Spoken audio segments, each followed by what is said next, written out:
Hello, my name is Mitch and I draw Blood Force, and today we're taking a look at another early 90s image classic, but first we're going to do the quick promo thing.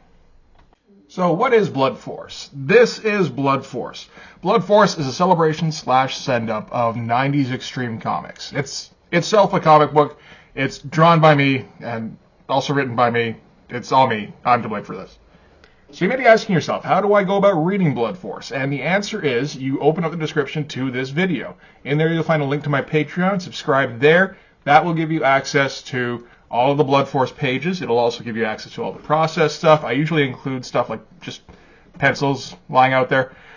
You'll get all the videos. You'll also get some pre-Blood Force stuff. All this just for $3 American. It's an absolute steal. And of course, the more subscribers we get, the closer we get to the goal of publishing Blood Force. But that's a ways off. First thing we got to do, baby steps, is we need subscribers first. So subscribe today, read some Blood Force comics, help get Blood Force out on those shelves. And this certainly sounded like I had a third thing to say, but I don't. All right, so we are back with some more Spawn.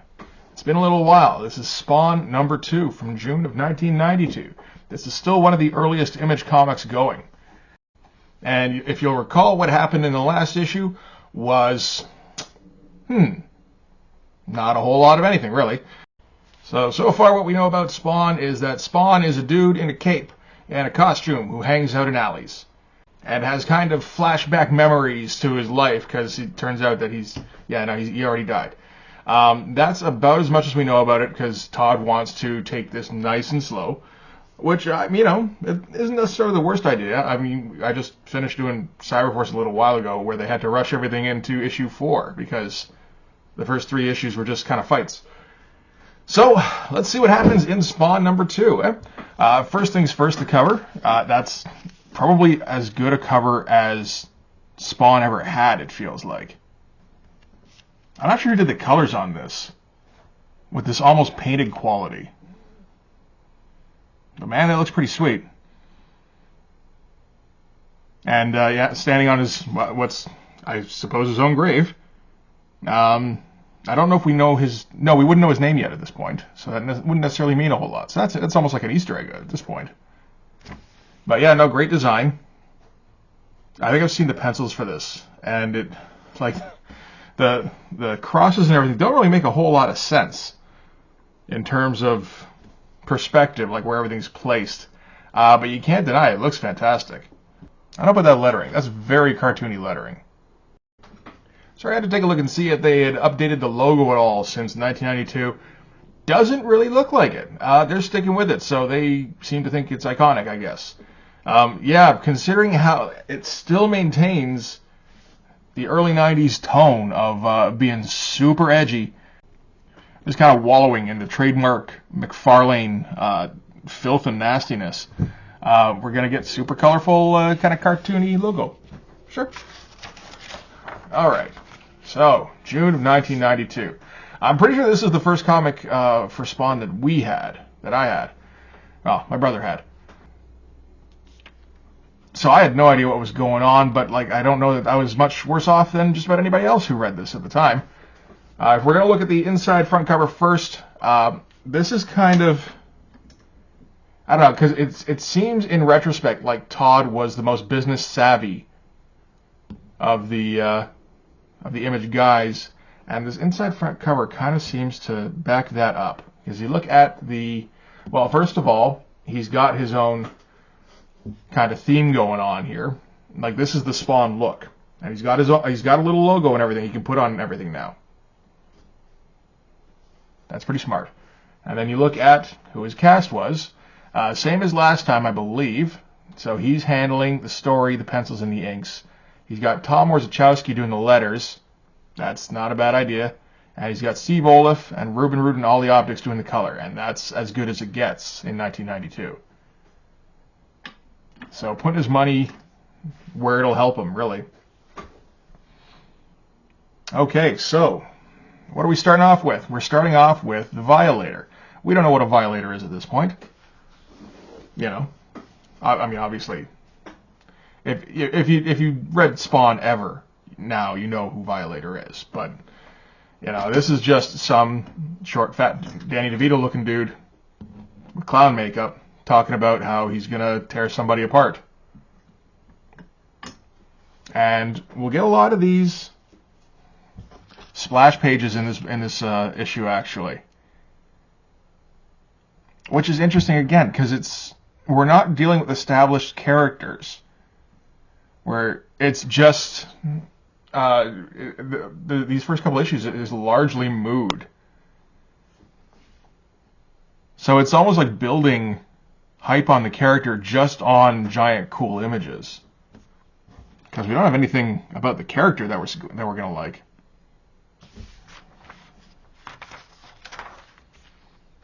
All right, still talking about how he's gonna mess somebody up, and you know, get classic McFarlane cartoony fat guy faces. And naturally, you're supposed to think, well, who's, you know, first of all, I don't know who this dude is. He doesn't look like he can mess up anybody, though. And like, oh, he's talking about Spawn. This guy can't mess up Spawn. Spawn has like a cape and chains and stuff. And he did that little explodey Tinkerbell thing. I don't think he can mess up Spawn. Although he does have solid red eyes, so maybe he's got powers of his own.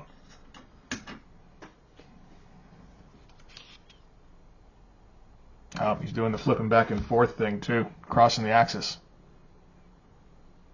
Does he only have 3 fingers? I think he does too. It's a little weird.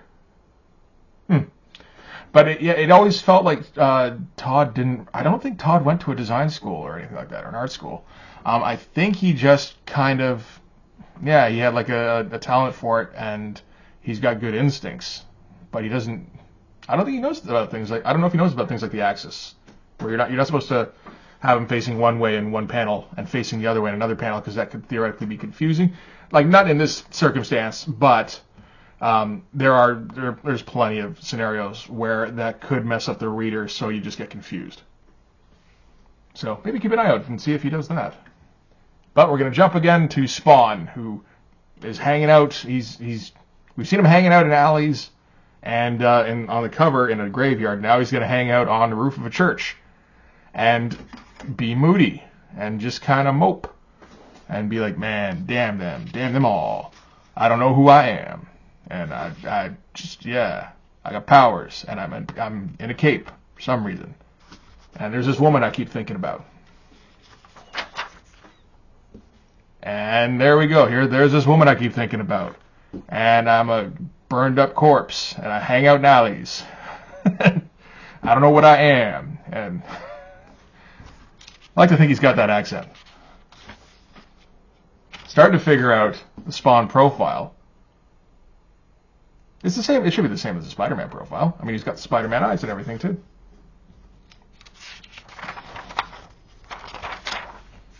And still, just drawing cool drawings of Spawn, because we're not going to have him do anything, right? And then, I need that woman. And I keep getting called to this church. Maybe it's because the dude who draws me thinks this looks awesome. I don't think he's wrong. And this strikes me as odd, where the Violator is on a rooftop yelling at him, and then he just kind of disappears. That doesn't have to do with anything. And then we cut to a building downtown where mafia, they call them leg breakers later on, so just like lieutenants, are getting killed by the Violator. Well, again, we don't know it's the Violator, though, theoretically, at this time. They're getting killed by a demon. And this sequence is cool, but not Todd-ish on the detail. He's taking a little easy on this one, so maybe... This one, too, actually. Because he's not... This one here, I think he's using... No, he's probably faking that perspective. But he's not going super detailed on the backgrounds, really. He did in the first issue, if you'll recall. There are shots that are just full of detail, but this stuff here, not so much. Like, that's a pretty shitty-looking building. And whenever you're doing buildings in silhouette, it's a bit of a hint. And you even look at this floor. This doesn't really match up to this. Now these tiles. He's not using a grid on that. He's just faking it. So this is I don't know. I wonder. I remember hearing a thing with McFarlane where he would just draw a bunch of pages essentially, and then lay them out on the floor and rearrange them until they made a story.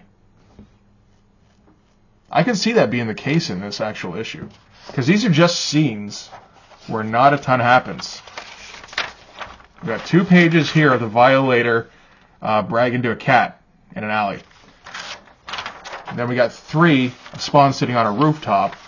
Then we got 3 of Violator killing mob bosses. There we go. There's the money shot. That one he's going to spend a bit more time on, obviously, because that's going to have to go on like t-shirts and posters and shit. And then we cut to these talking heads, which is, I would assume, photocopies. Yeah. Or, I mean, you know, maybe just the heads, and you just draw different, you know, they should be, because these are obviously, again, time savers. And then we've got Spawn on a roof again. Is it the same one? Probably. What do we got here? 3 pages. Again, little sequence.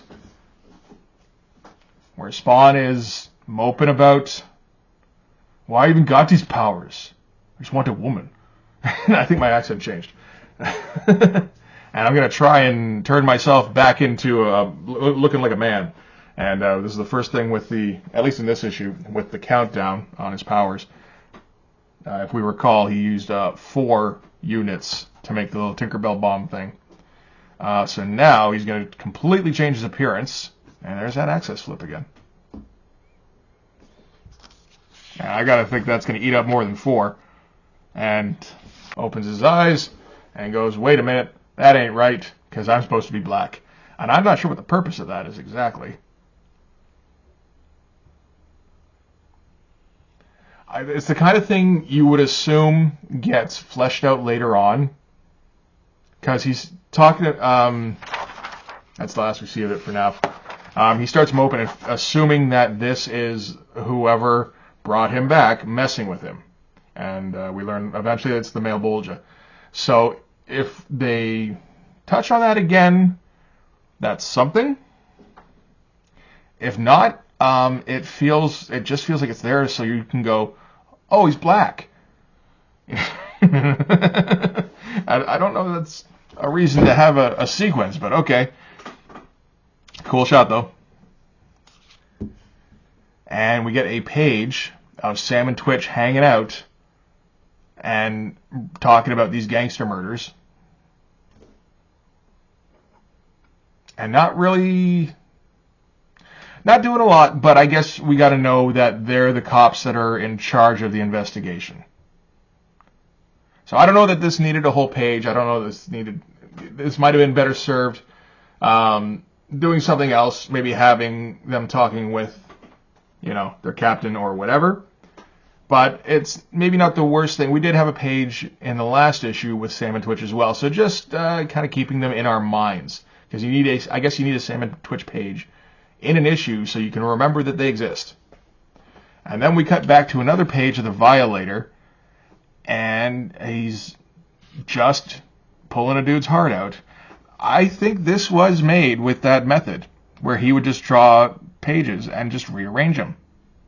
Because there's nothing connecting these scenes. And they're all little vignettes. Yeah, and they're all kind of quickly done so far, except for the cool shots of Spawn. Those ones he's going to take, and the Violator. Those ones he's been taking some time on.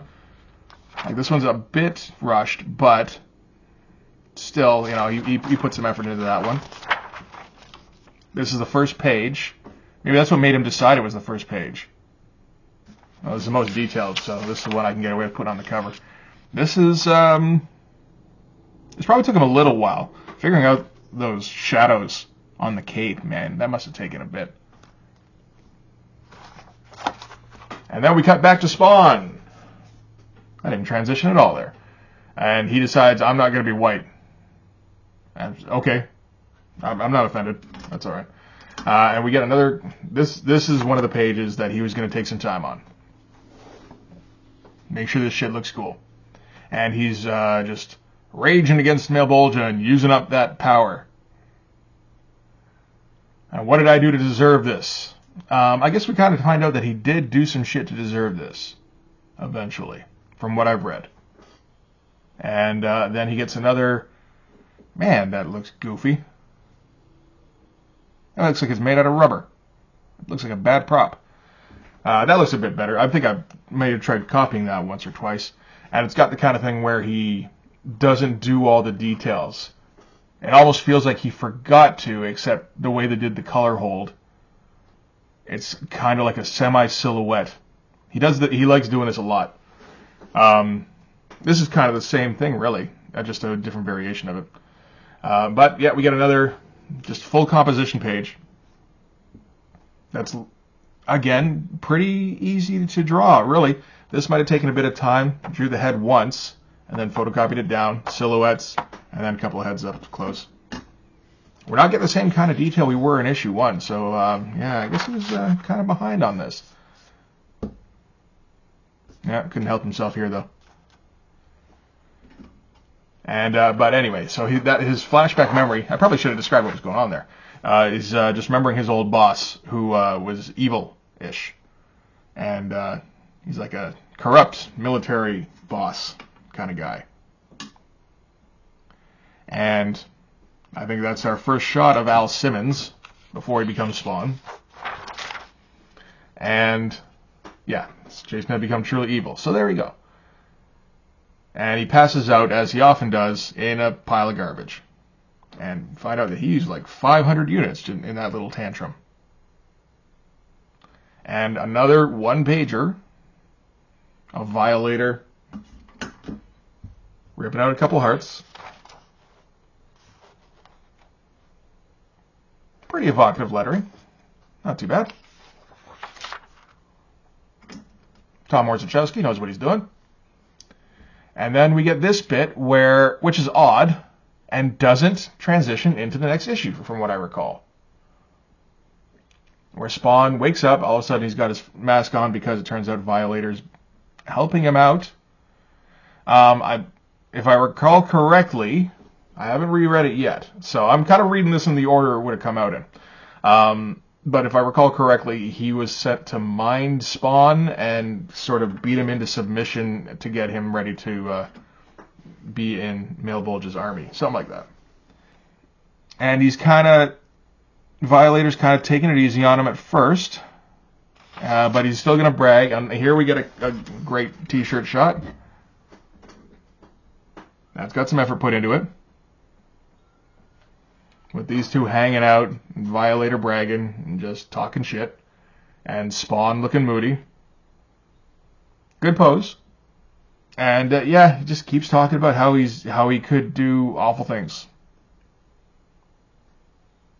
That are kind of childish. I don't know if that's the character or if that's Todd. If Todd thinks that... Okay, Todd doesn't think that's cool. This is what he thinks is cool. This is supposed to be goofy, childish bullshit. Alright. And Spawn says, I don't have time for this bullshit, which is like the most realistic thing in this whole comic. And he walks away, and then we go, oh, okay, so that's what the Violator is. Violator is the demon thing. And it's all making sense now.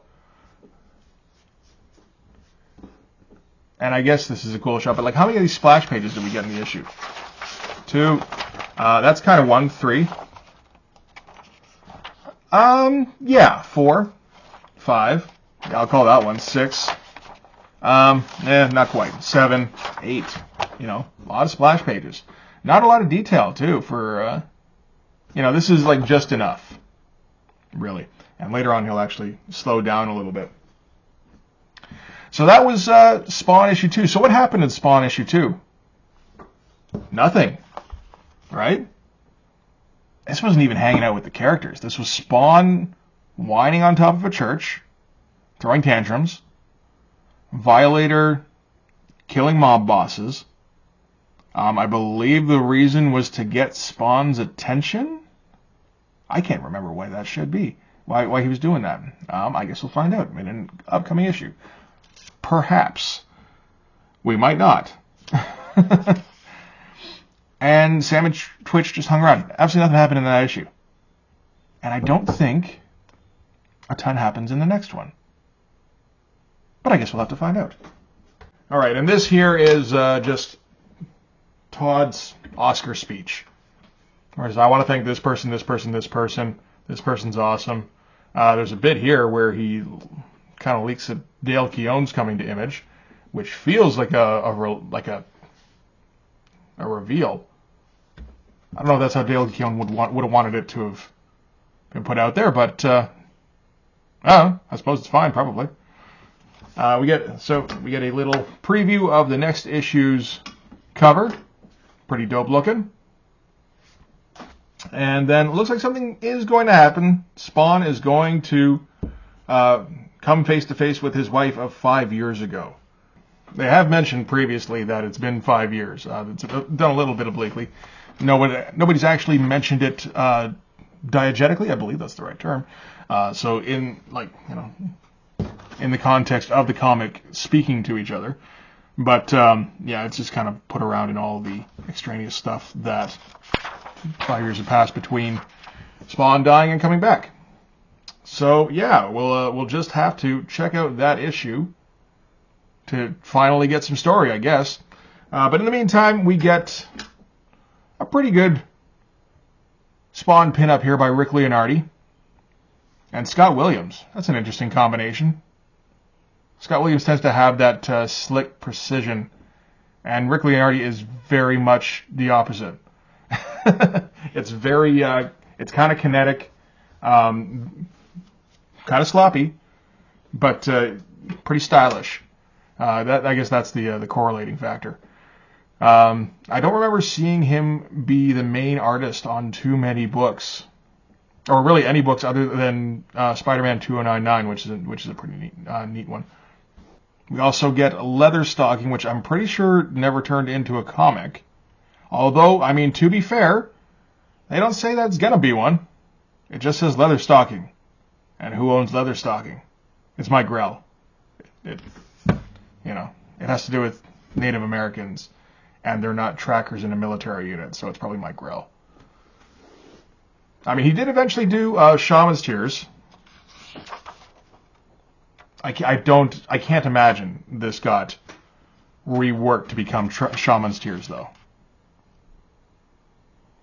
I wonder if I should read Shaman's Tears one day. I've never bothered. It's a weird thing to have in this book, though, because there's no indication that this is even associated with Image. It certainly doesn't look like an Image book. This is early days when maybe they're just trying to sell anybody with any kind of cred. Be like, yo, come work at Image. You can own your shit. We don't care what we produce. And Mike Grell's like, okay, how about this? And they're like, oh, well, we care a little bit. I don't know if we can sell this. And this is another thing. I'm not sure why this is in this comic. It's an odd thing. I don't know what sort of connection Eternity Comics and Image have. I do remember seeing this Robotech ad fairly often. I wonder if Eternity had some sort of deal going with Malibu. I have no idea. But this was in a bunch of Image comics at the beginning, I think. And we're also going to get some Savage Dragon coming soon. It's going to knock your fucking socks off. Created, written, illustrated by Eric Larson. Yep. It's going to be some good shit. But that's it for now. Yeah. So, I mean, if you expected more than this from McFarlane, I think you were just kind of fooling yourself. I mean, eventually there'll be some kind of story. We can assume that. But that'll do it for now. You know, we got more cool shots of Spawn. That's something. But if you like this video, please hit like and hit subscribe and hit the notifications. Then you can go over to my Twitter, follow me there. You'll know when I'm dropping more videos. But most importantly, go over to my Patreon and subscribe there. That'll give you access to all of my Blood Force stuff. So all the finished pages, all the videos, all the process stuff, pencils, a little bit of extra commentary. It's all good. And all for the low, low price of $3 American. So just barely more than Spawn 30 years ago. I mean, it's kind of a deal. I got a little bit more story, I think. So, yeah, worthwhile. Absolutely. But, yeah, thanks very much for watching. I'll see you guys in the next Spawn video. Bye-bye.